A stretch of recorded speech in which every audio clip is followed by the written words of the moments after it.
네, 이렇게 세 가지 경우가 있습니다. 첫 번째는 글자의 모양을 바꾸는 경우, 두 번째는 글자의 색을 바꾸는 경우, 세 번째는 글자의 배경색을 바꾸는 경우. 자, 그런데 이 세 가지 스타일이 모두 중첩되어서 사용도 가능해요. 자, 한번 이 중첩된 명령어를 입력을 해보도록 할게요. 자, 첫 번째 명령어는 두껍게 하라는 명령어가 입력이 됐고요. 글자 색깔은 빨간색으로 하라고 했고, 배경 색깔은 파란색으로 하라고 명령이 들어갔습니다. 자, 실제로 그런지 확인을 해볼게요. 네, 이렇게 입력을 했더니 두꺼우면서 빨갛고 파란 배경을 가진 혼종이 나타나는 것을 볼 수가 있습니다.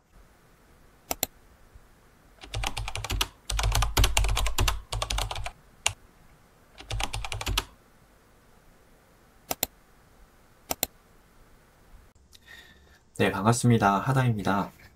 이번 시간은 노션 수식 부수기 네 번째 시간이고요. 그리고 텍스트 함수를 다루는 마지막 시간입니다.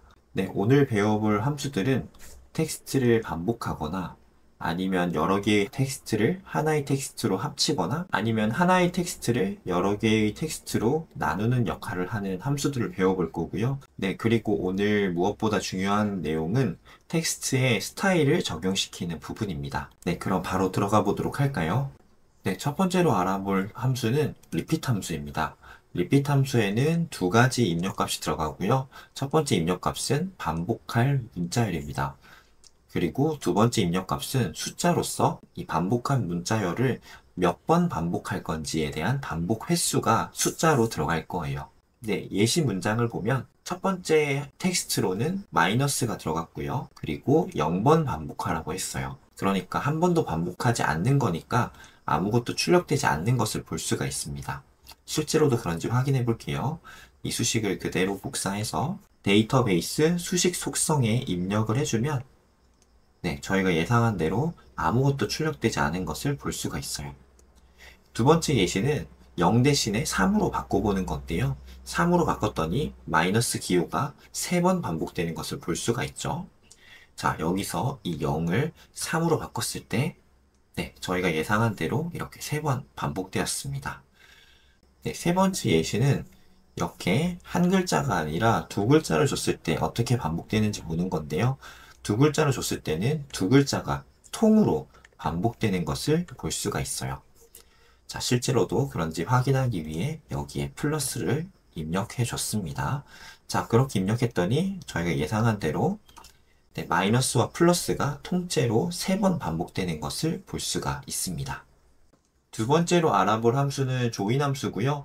조인 함수에는 두 가지 입력값이 필요로 합니다. 첫 번째 함수는 텍스트 목록이고요. 네, 목록이라는 것은 하나의 텍스트가 아니라 여러 개의 텍스트라는 거죠. 그리고 두 번째 입력값은 separator라고 되어 있는데요. 이것은 여러 개의 목록들 사이사이에 삽입될 텍스트입니다. 자, 그리고 나서 이 여러 개의 텍스트들, 이 목록으로 된 텍스트들이 하나로 결합돼서 하나의 텍스트가 출력이 될 거예요. 그래서 출력값은 텍스트가 출력이 됩니다. 네, 이렇게 지금 설명을 들으니까 아직 무슨 말인지 감이 잘 안 오죠. 자, 그래서 예시를 살펴볼 건데요. 지금 여기 보면은 대괄호가 있는 것을 볼 수가 있어요. 여기서 대괄호가 의미하는 것은 이 대괄호 안에 들어있는 것은 목록이야 라는 것을 의미합니다. 자, 그래서 이 서울과 부산은 하나의 텍스트가 아니라 개별 텍스트예요. 그러니까 이 대괄호 안에는 이 서울이라는 텍스트와 부산이라는 텍스트, 그러니까 두 개의 텍스트가 들어가 있는 거죠. 텍스트 값은 항상 이 큰 따옴표로 시작해서 큰 따옴표로 끝이 나야 돼요. 그러니까 이게 하나의 텍스트라는 것을 의미하는 거고요. 그리고 두 번째 텍스트도 마찬가지로 큰 따옴표로 시작해서 큰 따옴표로 끝이 났기 때문에 이것은 하나의 텍스트입니다. 그리고 서울과 부산 사이에 콤마와 띄어쓰기로 된 이 구분자 텍스트가 들어갈 거고요. 그래서 결과값은 이렇게 큰 따옴표로 시작해서 큰 따옴표로 끝이 나는 하나의 텍스트로 완성이 되어 출력이 될 거예요. 네, 실제로 수식 속성에 값을 입력해보고 결과를 확인해 보도록 할게요. 우선 이 대괄호 안에 있는 텍스트 목록만 입력을 해보겠습니다. 자, 이렇게 입력을 했을 때 유형이 텍스트 목록이라고 나오는 것을 볼 수가 있고요. 여기도 보면은 서울이라는 텍스트 하나, 부산이라는 텍스트 하나 이렇게 떨어져 있는 것을 볼 수가 있어요. 네, 그리고 나서 전체 예시를 완성시켜 보도록 할게요. 자, 이번에는 전체 수식을 복사해서 붙여 넣어 보도록 하겠습니다. 네, 이렇게 붙여 넣었더니, 네, 이번에는 유형이 텍스트 목록이 아니라 텍스트로 표시된 것을 볼 수가 있고요. 여기도 아까 전처럼 띄어진 텍스트가 아니라 하나로 연결된 텍스트라는 것을 볼 수가 있어요. 네, 제가 여기서 텍스트를 더 추가해 보도록 할게요. 자, 이번에는 세종이라는 도시를 추가해 볼게요. 자, 세종을 추가했더니 부산과 세종 사이에 콤마와 띄어쓰기, 저희가 지금 입력해놨던 구분자가 생겨나고 그리고 그 다음 텍스트가 연결되는 것을 볼 수가 있습니다. 하나를 더 입력해 볼게요. 이번에는 대전을 입력해 볼게요. 자, 대전을 입력했더니 대전도 역시 세종과 대전이 이 구분자로 연결되는 것을 볼 수가 있어요. 이 구분자랑 바꿔볼게요. 네, 콤마 띄어쓰기가 아니라 콜론을 넣어보도록 하겠습니다. 네, 콜론을 넣었더니 서울, 부산, 세종, 대전이 콜론으로 계속 연결되는 것을 볼 수가 있습니다. 네, 그 다음 함수는 스플릿 함수인데요. 스플릿 함수는 조인 함수의 반대라고 생각하시면 될 것 같아요. 스플릿 함수도 조인 함수와 마찬가지로 두 가지 입력값을 필요로 하는데, 첫 번째는 분해할 문자열입니다. 문자가 들어가고요. 그리고 이번에는 세퍼레이터가 연결해주는 기능을 하는 게 아니라 분리의 기준이 될 거예요. 자, 그리고 나서 분리가 된 후에 리스트로 이번에는 텍스트가 들어가서 텍스트 목록이 출력이 될 겁니다. 네, 실습 페이지에 제가 수식을 하나 더 추가를 해볼게요. 수식을 하나 더 추가를 할 거고요. 자, 이번에는 텍스트를 직접 입력하는 것이 아니라 이미 만들어진 수식을 불러오도록 하겠습니다. 자, 이렇게 앞에 만들어 놨던 수식을 불러왔더니 저희가 만들어 놨던 서울, 부산, 세종, 대전이 입력되는 것을 볼 수가 있죠. 자, 지금은 그대로 불러왔기 때문에 서울, 부산, 세종, 대전이 앞에 수식과 뒤에 수식이 지금 똑같은 모양을 하고 있는 것을 볼 수가 있어요. 그리고 저는 여기에다가 스플릿 함수를 입력해 보도록 할게요. 그리고 지금 이 수식들이 콜론으로 연결되어 있기 때문에 구분자를 콜론으로 넣어주도록 하겠습니다.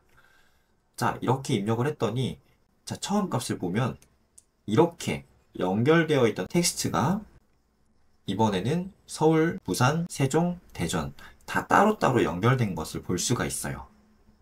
네, 이렇게 놓고 보면 뭐 크게 차이점이 없어 보이지만 가장 큰 차이점은 이것은 하나의 텍스트라는 거고요.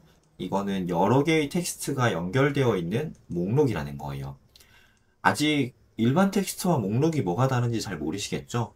목록 부분은 저희가 수식 강의 뒷부분에 가면 리스트 계열의 함수를 다루게 될 건데요. 그때 목록에 대해서 더 자세히 다루도록 하겠습니다. 자, 그리고 이 예시도 한번 적용을 시켜볼 건데요. 우리가 시간을 표현할 때, 이제 몇 시 몇 분을 표현할 때 이렇게 콜론을 많이 사용하잖아요. 그래서 시간과 분을 추출해낼 때 저는 이 함수를 많이 사용을 해요. 자, 그래서 이 시간과 분이 지금은 17시 45분으로 연결되어 있는데 콜론을 넣어주면은 17시와 45분을 각각 출력해낼 수 있습니다.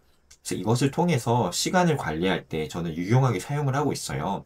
나중에 시간 관련 함수들을 실습을 할 때 이 기능들도 사용하는 방법을 제가 나중에 알려드리도록 하겠습니다.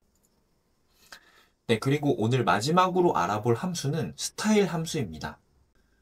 스타일 함수는 우선 원본 텍스트가 입력이 되어야 합니다. 그리고 그 뒤에 보면 추가로 입력값이 3개가 더 있는데요. 이게 다 입력될 필요는 없고요. 하나만 입력돼도 되고요. 아니면 3개가 다 입력이 돼도 괜찮아요. 입력값이 많아서 복잡해 보일 수도 있지만 이것도 간단하니까 겁먹지 마시고 잘 따라오세요. 네, 우선 여기 예시를 보시면 하루를 바꾸는 다이어리라고 하는 원본 문자열이 입력이 됐습니다. 그리고 첫 번째 스타일이 입력이 됐는데 B라는 명령어가 입력이 됐어요. 여기서 B는 볼드의 약자인 B를 가지고 와서 글자를 볼드 처리, 두껍게 하라는 것을 의미하고요. 그래서 이렇게 입력이 되었을 때 볼드 처리가 된 텍스트가 출력되는 것을 볼 수가 있어요.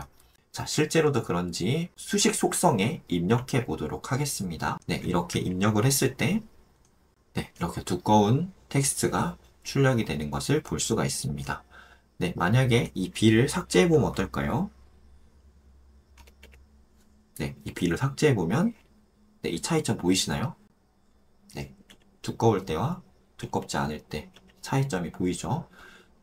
자, 이번에는 이 B 값 대신에 red라는 것을 넣으면 색깔을 바꾸는 거고요. red를 입력하면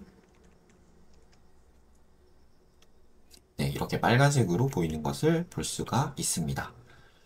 자, 이번에는 블루 백그라운드라는 명령어를 입력을 해볼 건데요.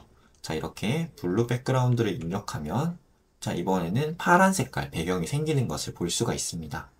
네, 이렇게 세 가지 경우가 있습니다. 첫 번째는 글자의 모양을 바꾸는 경우, 두 번째는 글자의 색을 바꾸는 경우, 세 번째는 글자의 배경색을 바꾸는 경우. 자, 그런데 이 세 가지 스타일이 모두 중첩되어서 사용도 가능해요. 자, 한번 이 중첩된 명령어를 입력을 해보도록 할게요. 자, 첫 번째 명령어는 두껍게 하라는 명령어가 입력이 됐고요. 글자 색깔은 빨간색으로 하라고 했고, 배경 색깔은 파란색으로 하라고 명령이 들어갔습니다. 자, 실제로 그런지 확인을 해볼게요. 네, 이렇게 입력을 했더니 두꺼우면서 빨갛고 파란 배경을 가진 혼종이 나타나는 것을 볼 수가 있습니다. 네, 디자인을 하면서 이렇게까지 과하게 텍스트를 꾸밀 일이 있을지는 잘 모르겠지만 그래도 이렇게 중첩이 가능하다는 거 여러분들이 알아두시면 될 것 같고요. 제가 여기 아래에 텍스트 스타일 명령어를 다 모아놨어요. 첫 번째 글자 모양 변경은 두껍게, 밑줄, 이탈릭체, 그 다음에 가로줄, 코드 이렇게 가능하고요. 네, 그리고 글자 색깔 같은 경우는 노션에서 기본적으로 제공하는 색상들, 네, 이런 색깔들이 있죠. 이런 색깔들을 다 적용이 가능하고요. 배경색도 마찬가지로 노션에서 기본적으로 제공하는 배경 색상들을 모두 다 적용이 가능합니다. 이런 조합들을 통해서 여러분들이 만들고자 하는 텍스트를 보다 가독성 좋게 꾸밀 수 있을 거예요. 네, 그래서 오늘은 이렇게 네 가지 함수들을 배워봤습니다. 텍스트를 반복하는 명령어인 repeat 함수, 여러 개의 텍스트 목록을 하나의 텍스트로 결합해주는 join 함수, 그리고 결합된 텍스트를 여러 개의 텍스트 목록으로 분해시키는 split 함수, 그리고 텍스트를 다양하게 표현할 수 있는 스타일 함수. 네, 이렇게 네 가지를 배워봤고요. 네, 세 개의 강의에 걸쳐서 텍스트 계열의 함수들을 모두 살펴봤어요. 다음 시간부터는 숫자와 연산에 관련된 함수들을 다뤄보려고 합니다. 오늘 제가 준비한 내용은 여기까지고요. 네, 그럼 다음 강의에서 만날게요. 이상 하다였습니다.